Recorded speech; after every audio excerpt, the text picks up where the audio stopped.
સ્વાગત છે તમારું એમજે ટીચિંગમાં। હાલમાં બધાને ખબર જ હશે કે અત્યારના જે પ્રમાણે ભરતી પ્રોસેસ ચાલુ છે એ પ્રમાણે જોવા જઈએ તો 1 થી 8ની ભરતી મતલબ કે વિદ્યા સહાયકની ભરતી પહેલાં થશે અને 9 થી 12ની ભરતી મતલબ કે શિક્ષણ સહાયકની ભરતી પછી થશે। એનો મતલબ કે જે ક્રમિક ભરતી થવાની હતી એ ક્રમિક ભરતી નહીં થાય, અને જો ક્રમિક ભરતી નહીં થાય તો મોટાભાગના ઉમેદવારોને કેટલું ભયંકર નુકસાન થવાનું છે એના વિશે હું વાત કરવાનો છું। અને એ સિવાય હમણાં થોડીક વાર પહેલાં કચ્છની જે સ્પેશિયલ ભરતી છે એના વિશે અપડેટ આવ્યું, એના વિશે પણ હું પછી વાત કરીશ। હવે સૌથી પહેલાં સમજી લો કે જો ક્રમિક ભરતી નહીં થાય તો ઓછામાં ઓછા 2000 થી 2500 લોકોને નોકરી નહીં મળે, બરાબર છે।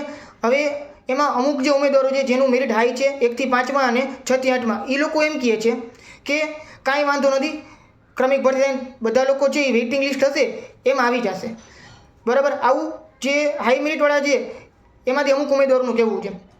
હવે માની લો એ લોકો એમ કહે છે કે 6 થી 8ની અંદર અમુક જે કોમન ઉમેદવાર છે એ સૌથી પહેલાં 6 થી 8માં લઈ લઈએ, બરાબર। પછી એ લોકો 9 થી 12માં જશે તો 6 થી 8માં જેટલી સીટ ખાલી રહેશે એ પાછળથી જે 20%નું વેઇટિંગ છે ને એમાં ભરાઈ જશે।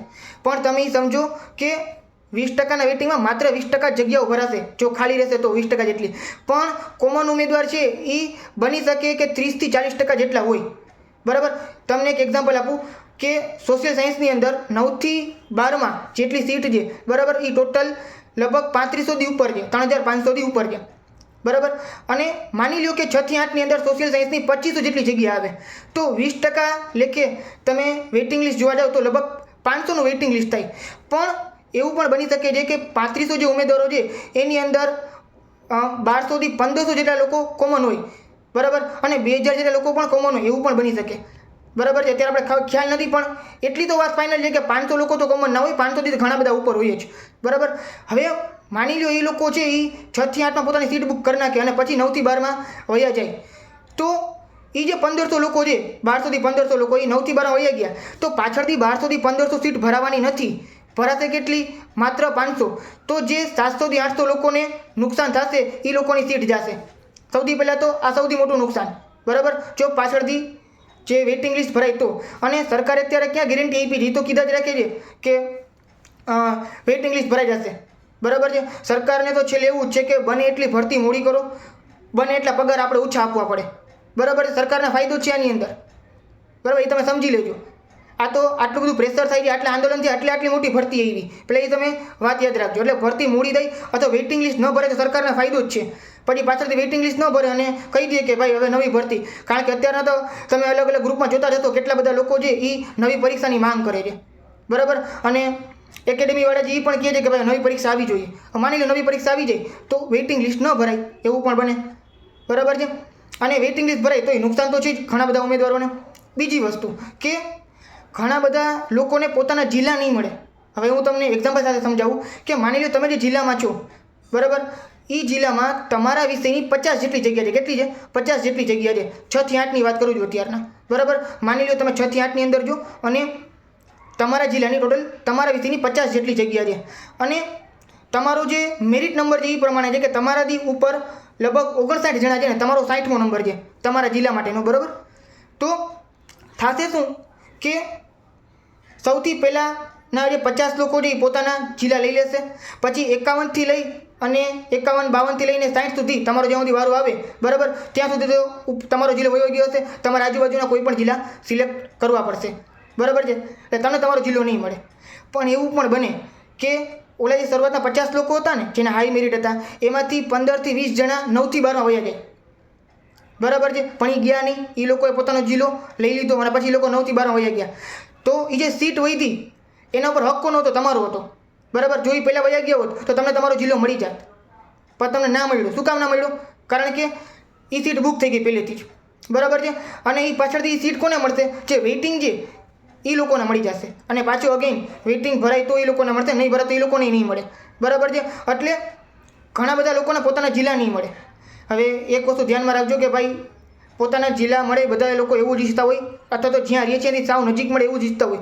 શું કામ? કારણ કે બધાય પોતાનું ઘર સંસાર લઈને બેઠા હોય, તમે જ્યાં રહેતા હોય તમારું પોતાનું ઘર હોય, એ બધી વસ્તુ હોય। તમે કોઈ નવા જિલ્લામાં જાય, બરાબર, જાવ તો તમારે આખો પહેલેથી બધી વસ્તુ એકડો ઘૂંટવો પડે, અહીંયા નવું ઘર લેવું પડે, આ બધી વસ્તુ કરવી પડે। અને તમે એવું માનતા હો કે ના 5 વર્ષ પછી અમને બદલી મળી જશે, તો એવું નથી થવાનું।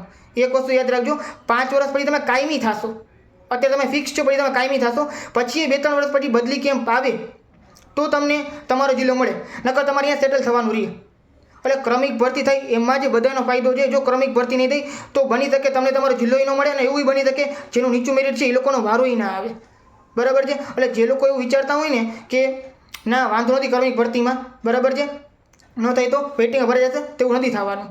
બરાબર. હવે વાત કરીએ કચ્છની ભરતી. તો કચ્છની ભરતીમાં 1 થી 5 વાળાને સારું છે કે 5000 પ્લસ 2500 જગ્યા આપેલી છે. 2500 જગ્યા જઈ આપણે કચ્છ માટે અને બાકીની 5000 થી બાકીના જિલ્લાઓ માટે. બરાબર છે. પણ આની અંદર 6 થી 8 વાળાને નુકસાન છે. 6 થી 8માં શું કીધું કે 7000ની જગ્યા છે એમાંથી 1600 જેટલી સ્પેશિયલ કચ્છની અને જેટલી રિમેનિંગ વધશે. બરાબર. 7000માંથી 1600 બાદ કરી નાખો, વધારાની જેટલી વધે છે એ બાકીના બધા જિલ્લા માટે. બરાબર છે. હવે આ વસ્તુ મને પહેલાંય ખબર હતી. આની પહેલાંય મેં એક વિડીયો બનાવેલો છે, તમે ચેનલ ઉપર જઈને જોઈ લેજો. બરાબર છે. મેં ત્યારે કીધું હતું કે આ જે કચ્છની ભરતી છે ને એ ખાલી એક તમે જો સરકારનું ગતકડું છે. બરાબર. આંદોલન શાંત કરવા માટે અને જે અત્યારના કચ્છમાં જે માહોલ ક્રિએટ છે તો એ ટાઈમે બરાબર શાંત પાડવા માટે એ લોકોએ ભરતીની જાહેરાત કરી હતી કે કચ્છની સ્પેશિયલ ભરતી. તમે એ વસ્તુ સમજો કે 6 થી 8ની અંદર કચ્છમાં ટોટલ જગ્યા 1600 થી 1700 જેટલી જ છે. તો એ 7000ની ભરતી કરે તેમાં કચ્છની ભરતીની સમાવેશ જે જગ્યા છે એ ભરાઈ જ જવાની ઓલરેડી. તો વધારાની 1600 કાઢશે ક્યાંથી એ લોકો? આ વસ્તુ પહેલાંના વિડીયોમાં વાત કરી હતી. આટલી સસ્તી લોકપ્રિયતા માટે જાહેરાત કરી હતી. હા એ છે. ત્યારે મેં એ વાત કરી હતી કે 1 થી 5ની અંદર જગ્યા ઘણી બધી વધારે છે, 20000 જેટલી જગ્યા ખાલી છે. બરાબર. એટલે એની અંદર થઈ શકે છે બધી વસ્તુ, પણ 6 થી 8માં થવું અઘરું છે. તો આ લોકોએ શું કર્યું અત્યારના, મને જે લાગતું હતું એ જ પ્રમાણે એ લોકોએ કર્યું કે 6 થી 8ની અંદર જે લોકોને 6 થી 8માં લેવું હોય એ લોકોને આજીવન 6 થી 8માં જ રહેવાનું. ભાઈ એ લોકોનો વાક શું છે? એ લોકો એક્ઝામ પાસ કરી છે, બધું કર્યું છે, બધા એ લોકોને કચ્છમાં ના જવું હોય ભાઈ એવું. અને પાછું તમે ક્રમિક નથી કરતા. જો ક્રમિક કરતા હો તો બની શકે નીચલા મેરિટવાળાને વાંધો ના હોય તો એ લોકો કચ્છમાં જવા તૈયાર છે. બરાબર. હવે તમે ક્રમિક ના કરો એટલે જે ઉપરના લોકો જે ઉપર લઈ લેશે, પછી પાછળના લોકોને છેલ્લે કાંઈ નહીં મળે, છેલ્લે કચ્છમાં જ જવું પડશે. તમને તમારો જિલ્લો મળી શકતો હતો પણ હવે સીટ નથી વધી એટલે તમારે ફરજિયાત કચ્છમાં જવું પડશે. શું થશે? તમારે કચ્છમાં જે લોકો જશે એ લોકોને પરમનન્ટ કચ્છમાં રહેવું પડશે. બરાબર છે. અને વાંહેથી શું થશે કે જેટલી સીટ ખાલી રહી 6 થી 8 વાળા 1 થી 5 વાળા છે એ 9 થી 12માં વયા ગયા. બરાબર છે. હવે એ વાંહેથી જે સીટ ખાલી રહી એ વેઇટિંગવાળાને મળશે. બરાબર. તમારે ફરજિયાત જે લો મેરિટવાળા છે અને જેને કચ્છમાં મળી ગઈ એ લોકોને આખી જિંદગી કચ્છમાં જ રહેવું પડે. એ લોકોને પોતાનો જિલ્લો પણ ના મળે, આવું બને. એટલે બધી રીતે નુકસાન છે. એ વસ્તુ યાદ રાખજો જો ક્રમિક ભરતી ન થાય તો. બરાબર. તેજસભાઈ મજીઠિયાએ આખું જે માહિતી છે એને આપેલી હતી. બરાબર છે.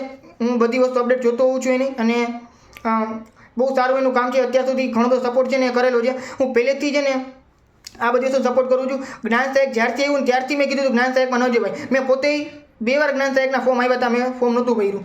બરાબર છે. પણ આપણને નહોતી ખબર કે 2 વર્ષ રાહ જોયા પછી આ લોકો ક્રમિક ભરતી નહીં કરે. તો ભાઈ અત્યાર સુધી 2 વર્ષ રાહ શું કામ જોઈએ? અમે પહેલાં જ તમારે રિઝલ્ટ આવી ગયું હતું ભાઈ તરત ભરતી કરી નાખવી હતી 1 થી 8ની. બરાબર. જો ક્રમિક ના હોય તો વાંધો નહોતો અમને કાંઈ.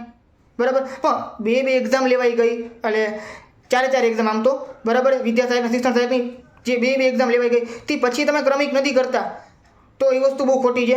બરાબર. અને તેજસભાઈ જે કરે છે અત્યારે આંદોલનની બધી વસ્તુ વાત કરે છે, હું 100% સપોર્ટ કરું છું. બરાબર.